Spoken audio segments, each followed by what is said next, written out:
Hello students, मैं आशा सक्सेना आपको endoplasmic reticulum के बारे में बताने वाली हूँ। पहले हमने कोशिका झिल्ली के बारे में अध्ययन किया था। लगभग हमारी हर कोशिका में एक सिस्टम बना हुआ होता है। कोशिका झिल्ली, उसके पश्चात एंडोप्लाज्मिक रेटिकुलम।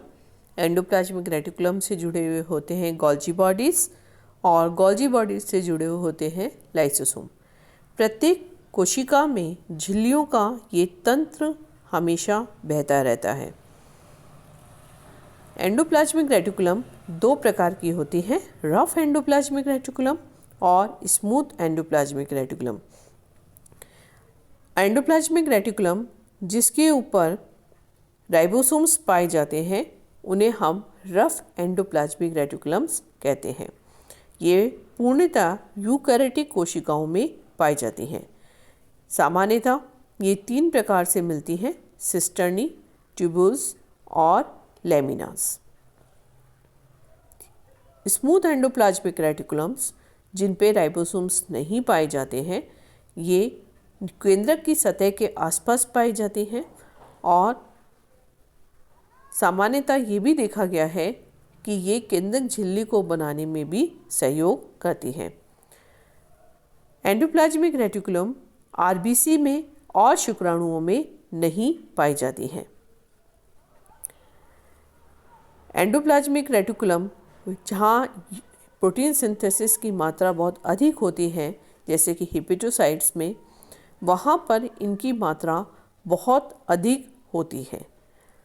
सर्वप्रथम इसको पोर्टर क्लाउडे के द्वारा देखा गया था और जो रेटिकुलम शब्द है जिसका मतलब होता है नेटवर्क होना, ये पोर्टर के द्वारा 1953 में दिया गया था।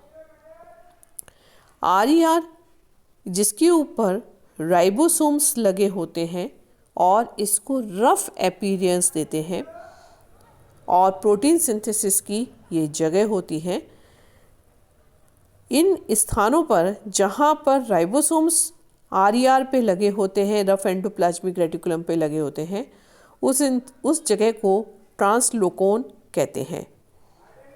और राइबोसोम्स स्टेबल नहीं होते हैं। जिस समय प्रोटीन सिंथेसिस की आवश्यकता होती है, ये एंडोप्लाज्मिक रेटिकुलम पर आके लग जाते हैं और जिस समय प्रोटीन की आवश्यकता बंद हो जाती है, ये एंडोप्लाज्मिक रेटिकुलम से डिटैच्ड हो जाते हैं।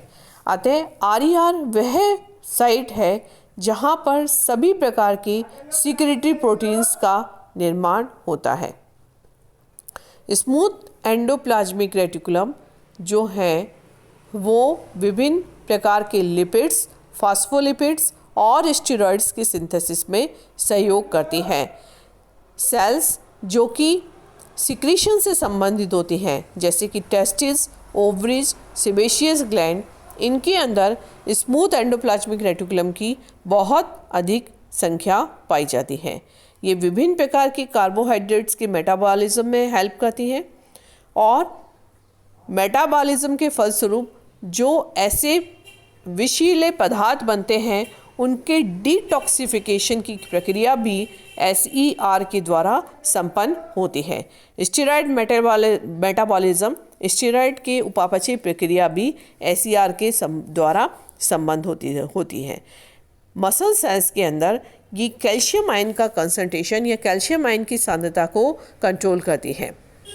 ये तो आपको पता ही होगा कि पेशी कोशिकाओं में संकुचन और विसरण की जो प्रक्रिया है वो स्मूथ एंडोप्लाज्मिक रेटिकुलम में उपस्थित कैल्शियम आयन के द्वारा ही संपन्न हो पाती है। स्मूथ एंडोप्लाज्मिक रेटिकुलम के अंदर ग्लूकोज 6 फास्फेटेज एंजाइम पाया जाता है जो कि ग्लूकोज को ग्लूकोनियोजेनेसिस के द्वारा ग्लूकोज 6 फास्फेट में परिवर्तित करता है। ये न्यूक्लियर एनवलप बनाने में भी सहयोग करती हैं क्योंकि इनकी अधिक संख्या केंद्रक झिल्ली के आसपास देखी गई है। इस प्रकार जो एंडोप्लाज्मिक रेटिकुलम है वो पूर्णतः कोशिका का फ्रेमवर्क बनाने में सहयोग देती हैं। एंडोप्लाज्मिक रेटिकुलम के अंदर प्रोटीन्स का फोल्डिंग भी होता है, जैसे कि सिस्टर्नी के अंदर देखा गया है कि महत्वपूर्ण प्रोटीन जो कि एक लंबवत पॉलीपेप्टाइड श्रृंखला में बने होते हैं, उनकी फोल्डिंग की प्रक्रिया एंडोप्लाज्मिक रेटिकुलम के सिस्टर्नी के अंदर देखी गई है। यहाँ से ये प्रोटीन बनकर गोल्जी बॉडीज़ के अंदर स्थानांतरित कर दिए जाते हैं। Thank you.